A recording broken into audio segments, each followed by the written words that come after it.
Hey everybody, this is the Rotary E-Club of Silicon Valley. Every week we bring you the stories of people who are making the world better, locally, globally, and digitally. We're part of Rotary International, over 1 million people in over 36,000 clubs around the world who ascribe to the motto service above self.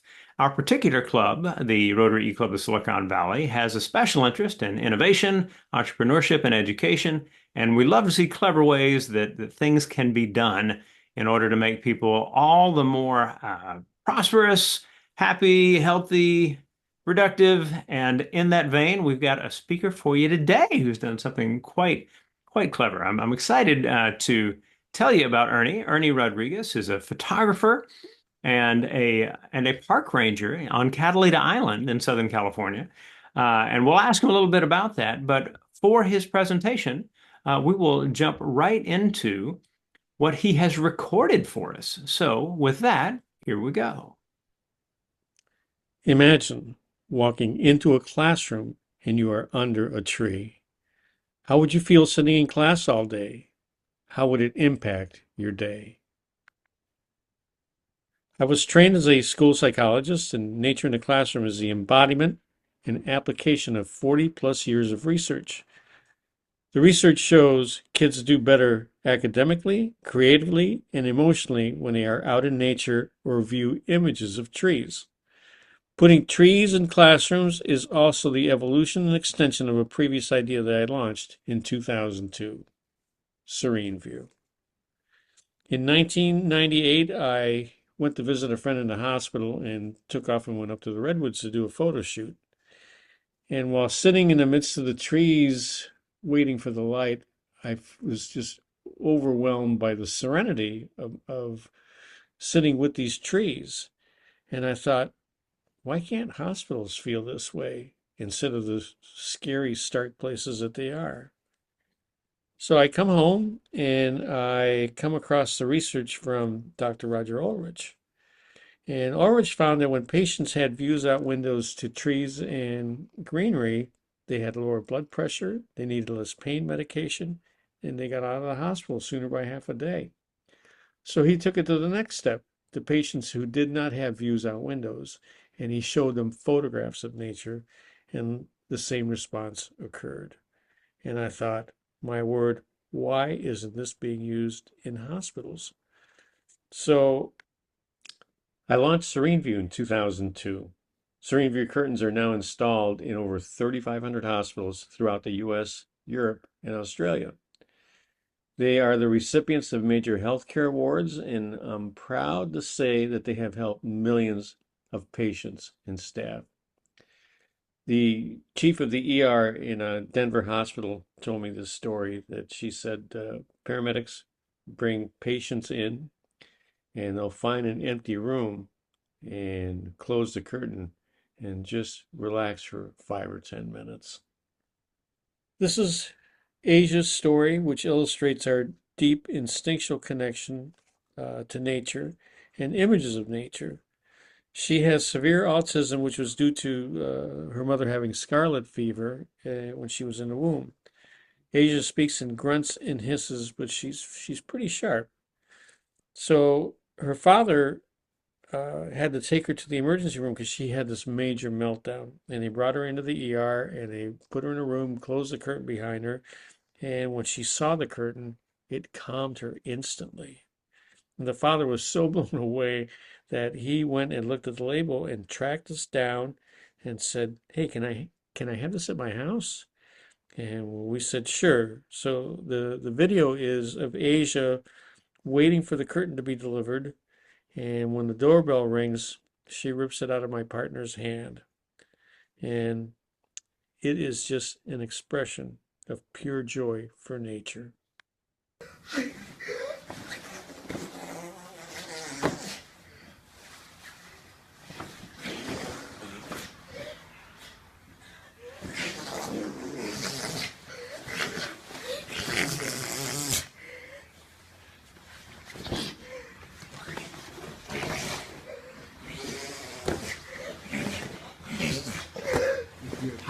Calm down.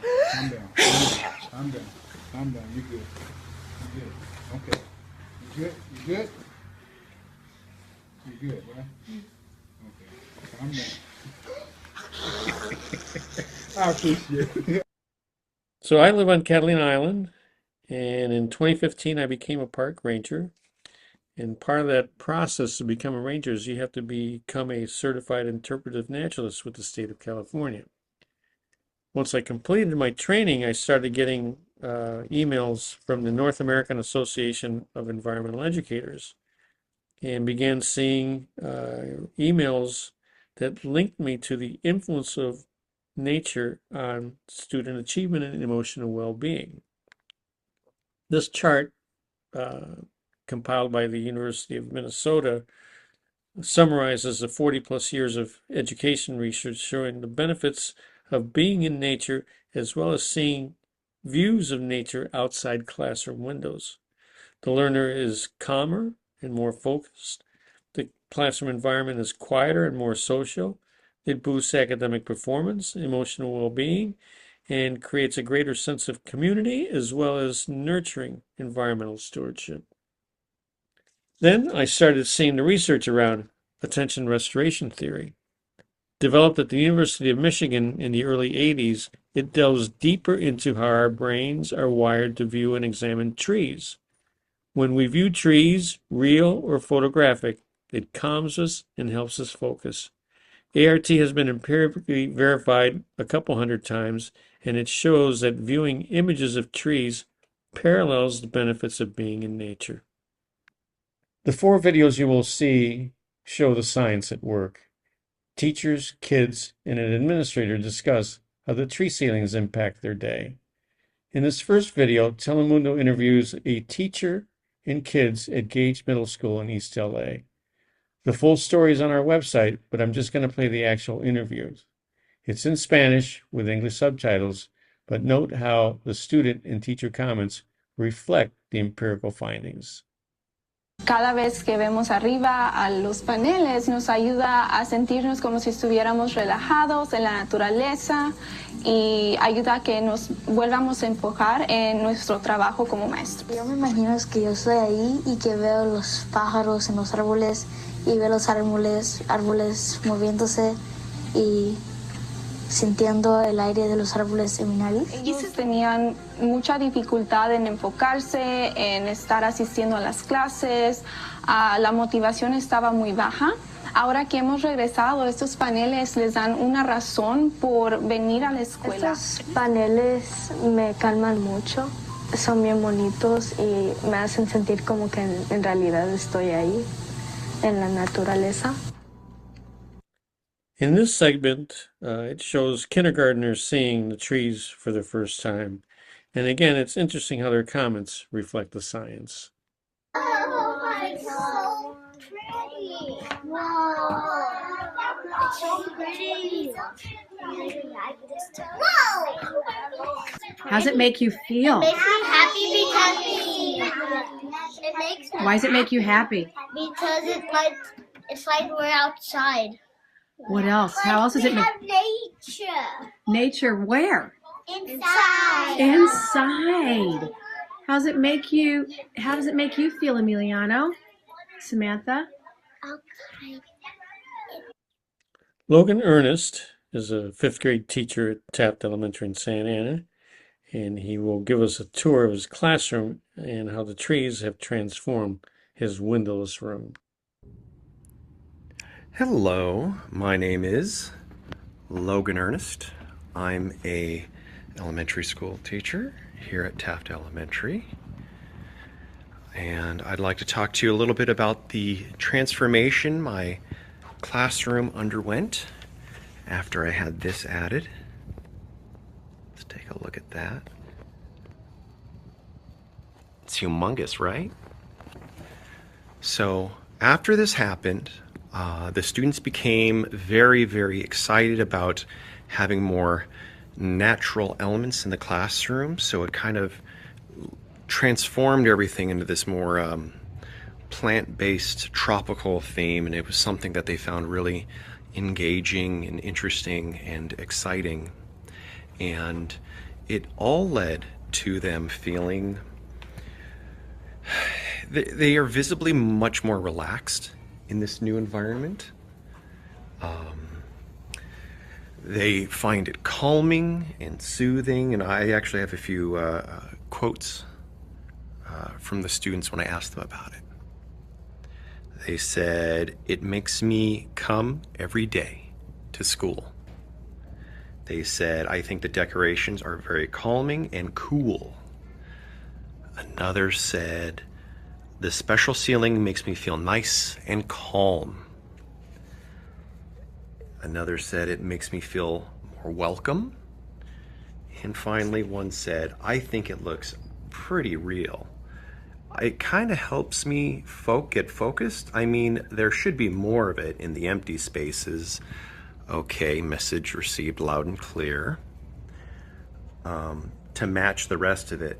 But when I walk into the classroom, I feel calm and ready. So yeah, it definitely led to a lot of positive changes here in my classroom, and I'm very, very grateful to have this. This last segment, the Vice Principal of Cesar Chavez Academy in Corona is going to give us a tour of their wellness room. The pandemic has left 25% of students with anxiety, and one of the ways schools are dealing with it is creating these wellness rooms where kids can just go out and chill out until they're ready to go back to class. So the day after we installed the ceiling, a fifth grader has this total meltdown, and they bring her under the tree, and it calmed her instantly. They witnessed this phenomena of kids calming under the tree over the next month and called me up and said, "Hey, this really works. We'd like to put this in rooms that don't have windows." So we did, and the feedback is that the trees have a tremendous impact on how kids feel in the classroom. Way calmer. This is our wellness room at Cesar Chavez Academy. We use this room to counsel kids, to bring them here to de-escalate, to take time just to have a timeout from the stresses of school or life in general. Generally, when we bring kids here, they enjoy laying on the carpet and looking up at our tree ceiling. This room has been a great addition to our school, and I think the tree ceiling, as we like to refer to it as, has really helped our students center themselves, calm down, and be able to return to class with a better mindset. In our brief time together, you can see the benefits of the tree ceilings and how they parallel the benefits of being in nature. There's improved mental health and well-being, enhanced academic performance, creativity and thinking skills. It increases performance and motivation in learning. The kids love coming to school. And the development of environmental awareness and stewardship. I want to leave you with this thought. Kids and teachers spend 90% of their days indoors, often without outside views. Mental health professionals are recommending time in nature to boost mental health and well-being. The ceilings have proven to parallel being in nature and the benefits this has.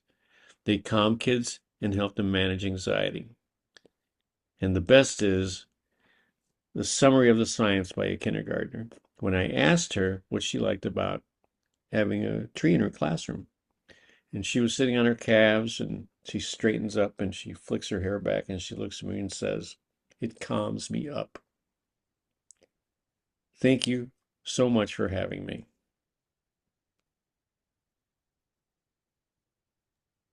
All right, Ernie. Good stuff. Thank you very much for going to the trouble of putting that together. I'm going to introduce the other people on the recording, and then we'll jump into the Q&A. So when I call your name, wave at the camera. Our treasurer, actually coming all the way from Italy, Cecilia Babker. Cecilia, good to see you. From Houston, Texas, Rory Olson. My name is Rushton Hurley. I'm in San Jose. And Ernie, let's talk about this a bit. First of all, Nature in the Classroom is a nonprofit. Is that right? That's correct. And can you tell us a little bit about the business model for Nature in the Classroom? Well, at this point, our our getting things out has basically been word of mouth and has been growing by people who have it. The hurdle with starting something that's never been done before is only 2% of that defined population that it's intended for is going to get what you're doing. So it really is difficult, and people can't visualize it. I mean, I've had so many principals tell me, "Oh, I didn't get this till I actually saw it." So it doesn't matter how much you explain it, how much you have photographs of it, people don't get it until they experience it. And it really, at this point, what we're doing is trying to just get it out, get the message out as much as we can, and get it installed in as many places as we can. I've just connected with the U.S. Forest Service, and Dr. Jeffrey Donovan his sole purpose is to conduct research on how trees influence health. And the U.S. Forest Service it wants to conduct a study with what we're doing. So I think that's really going to take us to that next level of having this being authenticated and verified scientifically by somebody like the U.S. Forest Service. Well, in terms of setting something like this in motion, what does it cost to install something like this in a classroom, in a single classroom? Well, there's two sizes that they come in, and that we've determined based on what the average classroom sizes are. And one is 12 foot by 12 foot, and that's $1,595. And a 16 foot by 16 foot is $2,795. And we used to take our donations and give ceilings away. And what I've decided to do now is to take donations and subsidize the ceilings and just sell them at cost, basically. So that seems to be going a little better because the other way was really limiting us to how many ceilings we could install based on donations that we received. Got it. So, one of the interesting things about a business of any kind that is charting new territory, right, is that it always seems to be the confluence of a set of experiences of the founder. And so for you had experience in schools as a part of the U.S. State Department school system. You're a photographer. You're a park ranger. You've you've also had that experience starting Serene View. So tell us a little bit about your path as something of an entrepreneur, right? Actually, not something, as an entrepreneur, and set when you set Serene View in motion. I mean, was that the first business you'd ever started? It is, and uh, I've always I grew up in Cuba, and my grandfather was a renowned muralist that did wall murals for the Cuban Railroad and railroad stations all around Cuba. So I grew up with paint and brushes and artwork, and that's always really what I wanted to do. And we came to the United States in October of '62, 2 days before the Cuban Missile Crisis. Unbeknownst to us, we came on vacation and we couldn't go back. So this kind of wiped out all this. It's like starting new. And when I went to college, I wanted to be an astronomer, and then switched to being a psychologist. And that's what I went through my undergrad and graduate studies for. And when I finished, I decided, well, I had the urge to travel. So I went to South America and had my first job with the U.S. State Department at a school in Colombia, and spent 2 years there, and then came back and went to Saudi Arabia for 5 years. And it was a tremendous experience because you get to meet so many people and travel and see the world. I mean, truly experience traveling the way it's meant to be. Well, nice. I mean, in a sense, you're giving these students in these classrooms the opportunity to travel, and my guess is that you saw some of this happening in your work as a park ranger, right? So, because you were a volunteer first, or did that come after the fact?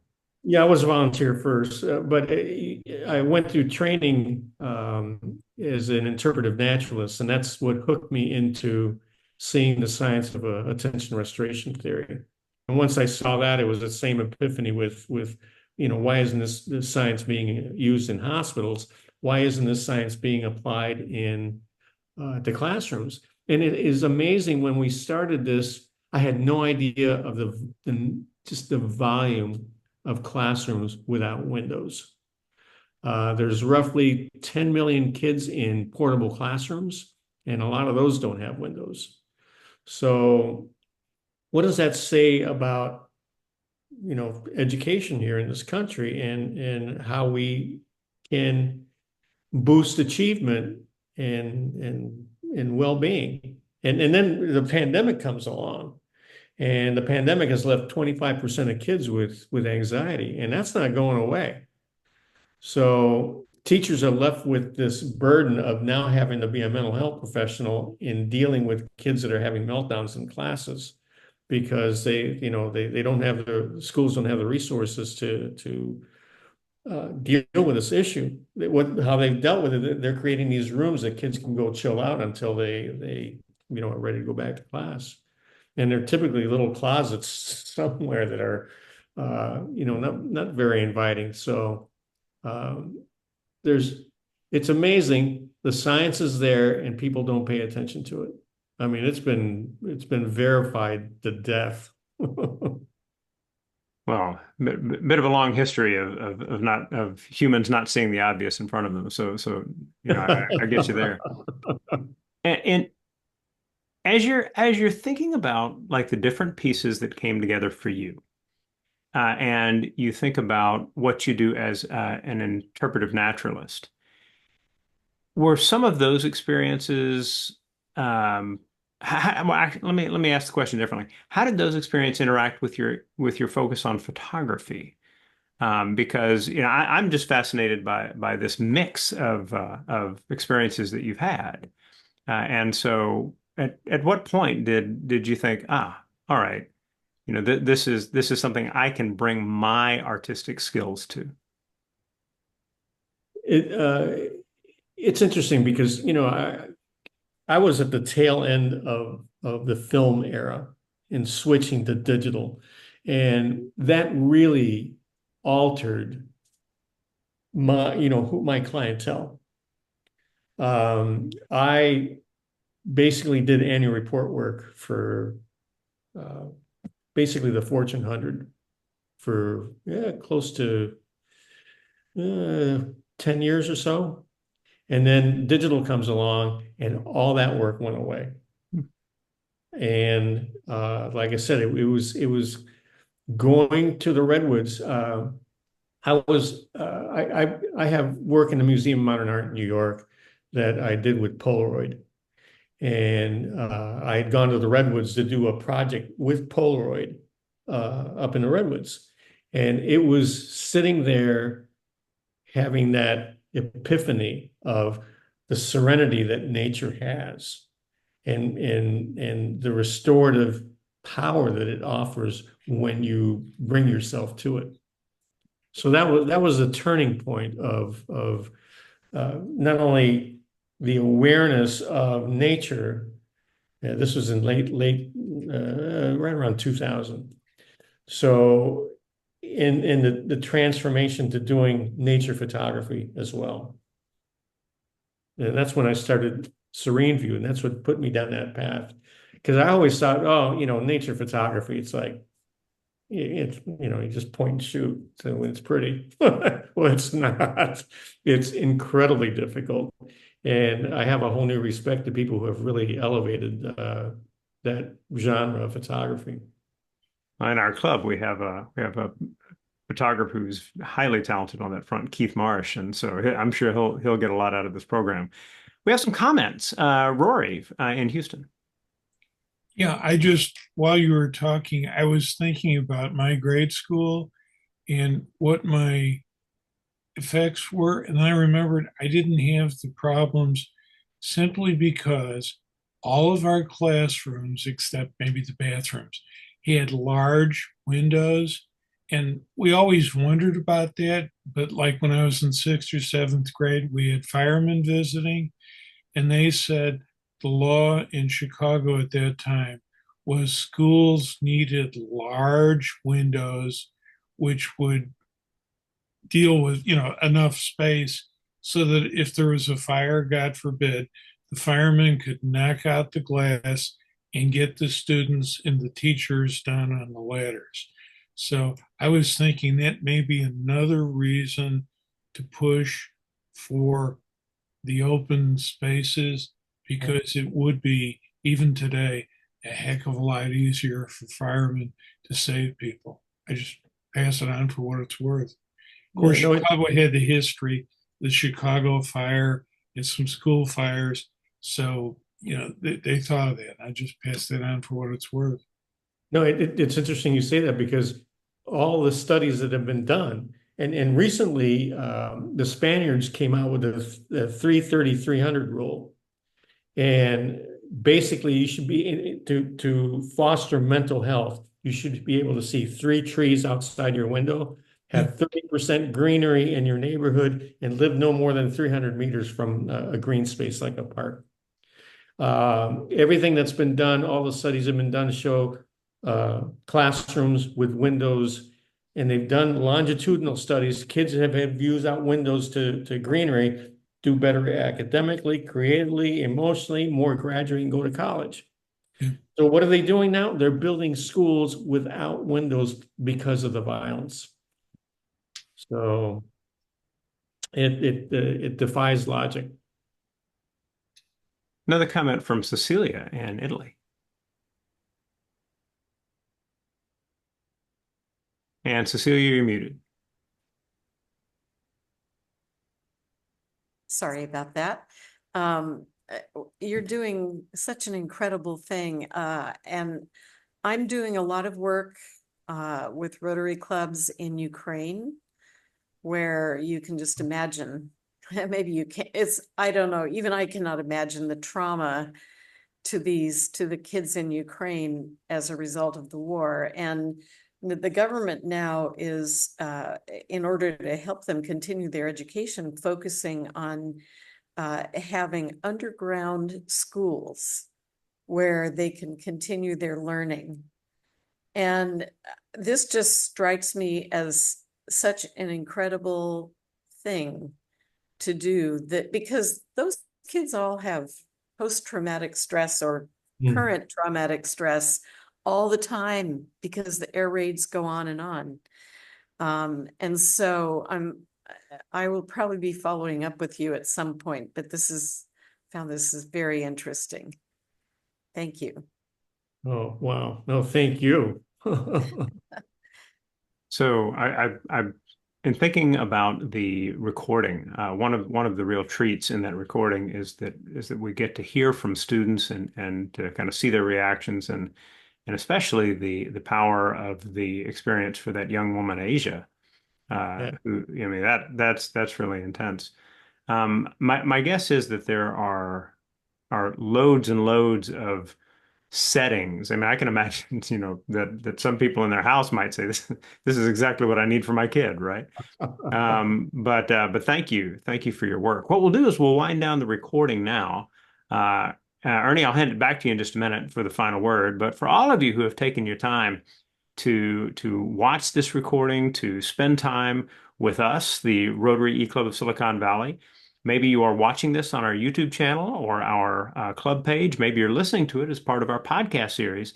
We appreciate your taking the time to hear these stories and hopefully be inspired by people who are finding innovative ways to improve the world around them. Feel free to leave a comment if you're on our SiliconValleyRotary.com page at the bottom in the discuss section, and let us know you were here. We'd love to kind of understand our reach in that regard as well. And please share what you find. If you're trying to simply tell people where to find us, Tell them to go to rotary.cool. Excellent. So, as we always like to do, we hand it back to our speaker for the final word. Ernie, what would you like people to have in mind as they finish up the video or the podcast? No, first of all, thank you so much for having me. It is new ideas take a while to make it out into the mainstream. And it took me three principals here where I live before one of them let me conduct a pilot program. And it's funny, administration have to be so cautious because there's so many avenues that pose some kind of problems for administrators that they just don't want to take something on and they don't. I mean, hey, this is something we don't really have to. But who gets this right away are kids. I mean, there's one teacher that didn't, she wasn't informed that this was going into her classroom. And it was, I take that now to personally, I make sure that I speak with every teacher that this is going into. And she was so upset that she wasn't consulted before the tree went into her classroom. So I went to see her to see how I could rectify the situation. I said, look, I will do anything you want to fix this issue. I said, I will put your old ceiling back. And she goes, no, you can't do that. The kids love it. So once I spoke to her, she was fine. But like I said, new ideas take a long time to venture out. But we're now in 14 school districts serving 8,000 kids. And schools in New York are looking at it, as well as schools up in Washington. So we're beginning to have a little bit of a growth spurt. And as I sent you the little video, Drew Barrymore gave us a 60-second plug on her show last Thursday, a couple days ago. So that was pretty exciting.